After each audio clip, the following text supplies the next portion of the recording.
Prezidentimizning turizm infratuzilmasini rivojlantirish hamda mamlakatimizda xorijiy sayyohlar oqimini yanada oshirishga qaratilgan farmon ijrosi doirasida Surxondaryo viloyati delegatsiyasi 11-16 iyul kunlari Turkiyaning Istanbul shahrida o'tkazilgan qator nufuzli xalqaro tadbirlar va uchrashuvlarda faol ishtirok etdi.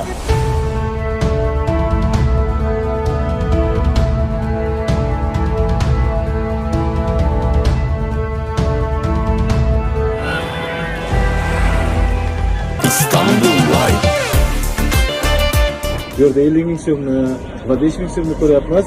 Biz esa hozir mana bu yerga o'zbekning 10 ming so'mini mana bu yerga qo'yamiz esdalikka. Haydi bismillah, rahmet. Sizga rahmat. Rahmet, sağ ol.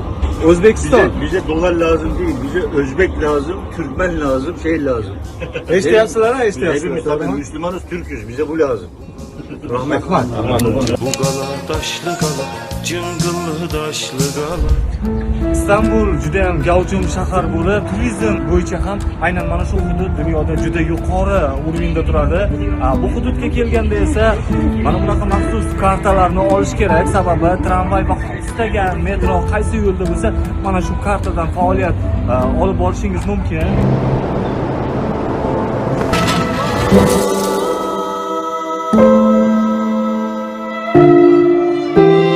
Biz Ayo Sofiyaga keldik.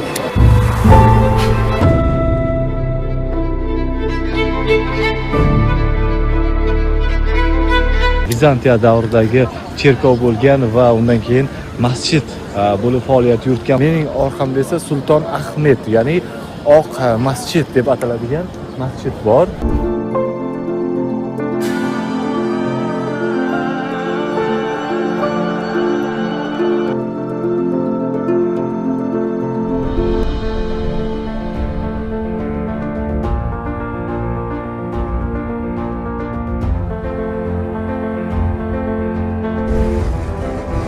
Tashrifning muhim yo'nalishlaridan biri sifatida Umra Plus xalqaro turizm forumida tashkil etilgan O'zbekiston milliy stendi doirasida Surxondaryo viloyatining betakror ziyorat maskanlari, boy tarixiy madaniy merosi hamda zamonaviy turizm salohiyati xalqaro auditoriyaga keng namoyish etildi. Forum ishtirokchilari viloyatning sayyohlik imkoniyatlari bilan yaqindan tanishib, taqdim etilgan loyihalar katta qiziqish uyg'otdi. Shuningdek, tashrif davomida O'zbekiston Respublikasining Istanbul shahridagi bosh konsulxonasida Turkiyaning yetakchi turizm kompaniyalari vakillari bilan ikki tomonlama muzokaralar o'tkazildi. Uchrashuvlarda Surxondaryoga xorijiy sayyohlar oqimini ko'paytirish, yangi hamkorlik aloqalarini yo'lga qo'yish va qo'shma turizm loyihalarini amalga oshirish yuzasidan muhim kelishuvlarga erishildi. Surxondaryo xilma-xil geografik joylashuvi, tabiatini go'zalligi, tog'lar va suvlar uyg'unlashgani, tekislik mintaqalarini ham mavjudligi, bundan tashqari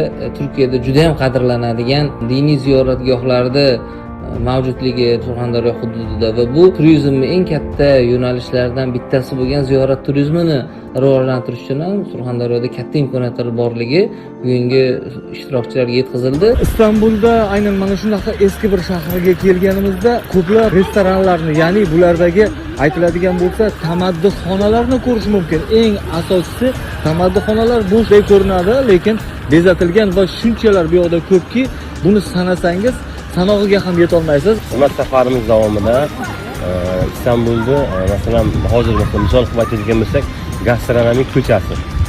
Shularda masalan tajriba sifatida ko'rib, o'rganib, o'zimizni amaliyotda rejalashtiramiz. Bundan tashqari Turkiyani turk firmalari bilan memorandum shartnomalar imzolaymiz va taqdimotlar qilamiz o'zimiz Surxondaryo viloyatining turizm targ'ibotini. Albatta bilamizki, turizmni rivojlantirishda ommaviy axborot vositalari, blogerlar, SMMchilarning ham roli beqiyosdir.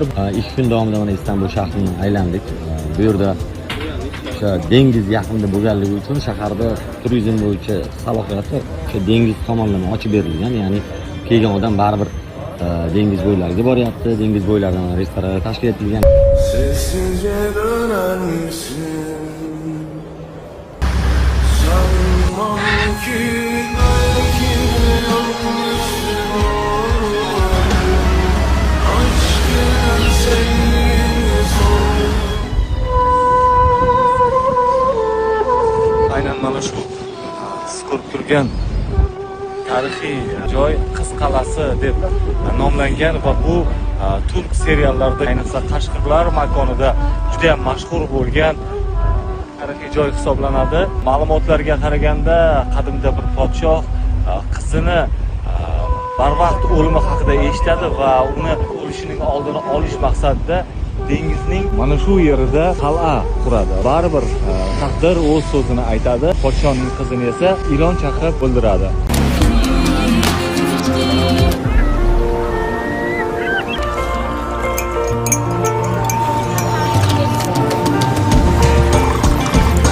Targ'ibot tadbirlar doirasida Flyhiva aviakompaniyasining Istanbul-Termiz aviaqatnovi ham keng tanishtirildi. Mazkur yo'nalish ikki davlat o'rtasidagi turistik almashinuvni yanada kengaytirish, Surxondaryoning sayyohlik salohiyatini xalqaro bozorda targ'ib etish va yangi turizm yo'nalishlarini rivojlantirishda muhim omil sifatida e'tirof etildi.